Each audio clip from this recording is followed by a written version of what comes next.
আমার প্রশ্ন হচ্ছে ইসলামী ছাত্র আন্দোলন সংগঠনের আলাউদ্দিন ভাইকে, যে একজন আপনার সংগঠন থেকে যদি আপনি বা আপনার কোনো প্রতিনিধি নির্বাচিত হয়, সেক্ষেত্রে নারী প্রতিনিধিত্ব যে আসবে তাদের কতটুকু নিশ্চিত আপনারা দিতে পারবেন? ইসলামী ছাত্র আন্দোলন বাংলাদেশ যদিও আমাদের কমিটিতে কিংবা আমাদের মানে ফোরামগুলোতে সাধারণত নারীর দায়িত্ব না থাকার কারণে অনেকে এই ধরনের প্রশ্নগুলো করে থাকে, কিন্তু সেটা হচ্ছে আমাদের একটা দলীয় স্লোগান আছে, সেটা হচ্ছে আমরা সাম্য, মানবিক মর্যাদা এবং সামাজিক ন্যায় বিচারের জন্য সংগঠন করি। তো এখন এমনকি যেহেতু আমরা ইসলামিক সংগঠন হওয়ার কারণে ইসলামের ইতিহাসের সাথে ইসলামিক তাহাজির তামাদ্দুনের সাথে আমাদের একটা ওতপ্রোতভাবে আমাদের আদর্শিক একটা লিগাসি আছে।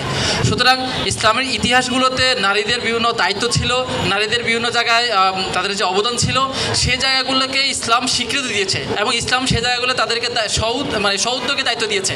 সুতরাং আমরা ইসলামী ছাত্র বাংলাদেশ এই আদর্শ এবং এই লিগাসিটাকে ধারণ করি। সেটা হচ্ছে যদি ডাকসুতে আমাদের সাথে বা আমাদের ওই প্যানেলে কোথাও কোনো নারী নির্বাচিত হয়, আমরা তাকে সাথে নিয়ে কাজ করতে চাই। এবং নারী অধিকার, আমি যদি কোথাও নির্বাচিত নাও হই, নারী অধিকার এবং নারীর স্বার্থ রক্ষার্থে যে জায়গা আমাকে যেখানে যেভাবে কাজ করা দরকার আমি সেখানে সেভাবে আগেও কাজ করেছি, এবং যদি নির্বাচিত নাও হই আমি সামনে আমরা ইসলামী ছাত্র বাংলাদেশ সর্বদা কাজ করার জন্য প্রতিশ্রুতি দিচ্ছে এবং সামনেও সাথে থাকবে।